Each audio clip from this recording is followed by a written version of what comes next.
Նախ ի սկզբանե ուզում եմ ասել, որ Բարգավաճ Հայաստան կուսակցության համար շատ հստակ է համամասնական ցուցակներում առաջին համարը ով է լինելու է Բարգավաճ Հայաստան կուսակցության նախագահ պարոն Գագիկ Ծառուկյանը։ Ամբողջ համամասնական ցուցակը մենք քննարկում ենք Բարգավաճ Հայաստան կուսակցության տարածքային կազմակերպություններում, որ թվով 63-ն են, գործում են Հայաստանի Հանրապետության ողջ տարածքում, Երևան քաղաքում, ինչպես նաև 10 մարզերում, ինչպես նաև ուզում եմ տեղեկացնել, որ քաղաքական խորհուրդը մեր մոտ բաղկացած է 217 անդամներից, որոնք պատկառելի կենսագրություն ունեցող մարդիկ են,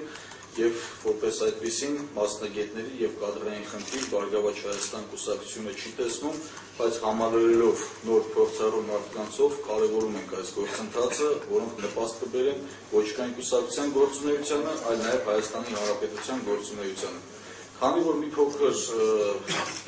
խոսք ասվեց երիտասարդության մասին, ինքս նաև Բարգավաճ Հայաստան կուսակցության երիտասարդների միության ղեկավարն եմ, արդեն իսկ որպես սկզբունք մենք մեր համար ընտրել ենք, որ նվազագույնը Բարգավաճ Հայաստան կուսակցության առաջիկա խորհրդարանական ընտրություններում ձևավորվելիք համամասնական ցուցակներում նվազագույնը 20% երիտասարդների մասնակցությունը լինելու։